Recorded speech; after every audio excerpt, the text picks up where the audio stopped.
यो मौका चाहिँ नगवाउनु। के थाहा तपाईँकै पालो फ्रीमा जाने Malacca water park. Hello guys, welcome to my new vlog video. त गाइज परदेशी ब्लगमा तपाईँहरूलाई स्वागत छ। त गाइज आज यस्तो मान्छेसँग भेटाउन गइरहेको छु। सदन दाजु, साँच्चीकै नि तपाईँले चाहिँ बस गर्नुभएको छ र? हो, मैले बस गरेछु। कहाँको लागि गर्नुभएको छ? मैले बस गरेछु मलाकाको लागि। मलाकाको लागि कति डेटमा जानुहुन्छ? 2 तारिक 8वां महिना 2026 को। मलका चाहिँ मलकै खाली जानुहुन्छ कि मलकाको त्यहाँ पार्क सार्कमा के छ? त्यहाँको लोकेसनको नाम छ फेमस वाटर पार्क मलका। मलाका। कतिवटा बस गर्नुभएको छ? मैले त विचार गरेको थियो बस 2टा लिएर जानको लागि, और 2टा त भएन। अरू साथीको ड्युटी पनि छ, सन्डेको अरू मान्छेको ड्युटी हुन्छ। अब त्यो कारणले एउटा मैले बस क्यान्सल गरिदियो। एउटा बस कन्फर्म भइसक्यो। बस 2 तारिक 8वां महिना 2026 को कन्फर्म बस जान्छ। कन्फर्म हो नि? फेरि मेरो फलोवर्स र भ्युवरले गाली नगर्नु परोस् नि फेरि सुनेर यस्तो। त्यो पनि भिडियो पनि हाल्न मिल्छ, जान दिन 2 तारिक। त्यो मेन लोकेसन कहाँदेखि हामीहरू जाने? यहाँ मेन लोकेसन यहाँको मलेसियाको कुन ठाउँबाट जाने हामीहरू?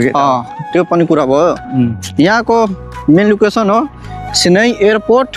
यो मैले बस्ने ठाउँ प्रिन्टु भन्छ। प्रिन्टुबाट बस खुल्छ। प्रिन्टु तवाकल छ न, त्यहाँबाट बस खुल्छ हाम्रो।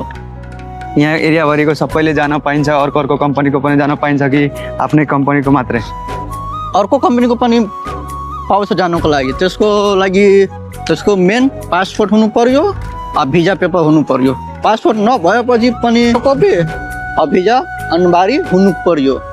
सबैलाई बोक्नुपर्छ। आफ्नो कम्पनीको लागि बोक्नुपर्छ, अर्काको कम्पनी जो पनि गए पनि त्यो त सबै आफ्नो सेफ्टी र आफै बोक्नै पर्छ। पर्यो त्यो त सबैलाई। त्यो नबोकिकन जानै सक्दैन, किनकि बाटोमा जता पनि इमिग्रेसन लिएको समयमा सबै चारैतिर घुमेर साथीहरू जहाँ पनि पक्र्न सकिन्छ। पासपोर्ट छ भने पासपोर्ट र भिसा अनुहार लिएर नै जानु पर्यो, किनकि त्यो आफ्नो सेफ्टी हो।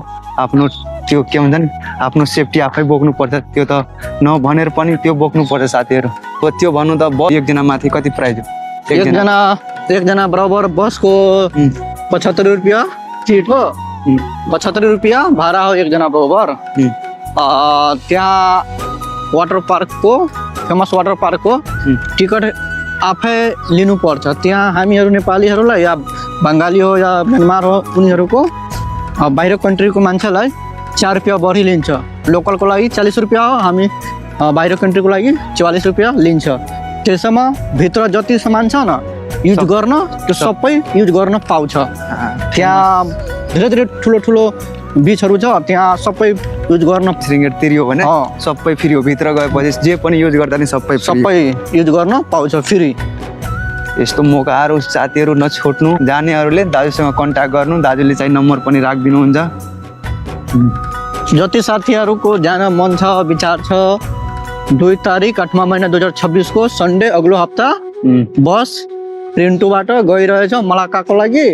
म यहाँ नम्बर छोडिदिन्छु, कन्ट्याक्ट गर्नुहोस्। अनि अर्को कम्पनीको भए पनि फरक पर्दैन साथीहरू, तर यो प्रिन्टु एरियाबाट जान्छ। त मेरो 10-11वटा फलोवर्स र भ्युवर्सको लागि के हो पर्छ त्यो भनिदिनु। अफर पनि छ। अब मैले चाहिँ 10 जना भएपछि या 12 जना साथी जुन मान्छे मलाई दिएपछि मैले 11वटा जस्तै मेरो फलोवर्स मेरो साथीहरू दाजुहरू जान्छ भने त्यसको लागि के अफर छ? अफर छ। अब आफूको साथीहरू 10-12 जना छ, म त्यहाँबाट एकजनालाई म फ्री लिएर जान्छु। 11वटा साथीहरू हुन्छ, त्यसको लागि म चिट्ठा काट्छु 11 जना मध्ये। जसको भागमा चाहिँ फ्रीमा पर्यो साथीहरू त्यसले जान पाइन्छ। यो मौका चाहिँ नगवाउनु। के थाहा तपाईँकै पालो फ्रीमा जाने मलाका वाटर पार्क। धेरै मुस्किलले यस्तो मौकाहरू मिल्छ। तपाईँहरूको चान्स छ, तर मलाई फलो गरेको हुनु पर्यो है। ल कमेन्ट गर्दा नि हुन्छ। ल यो मौका चाहिँ नछोड्नु होला।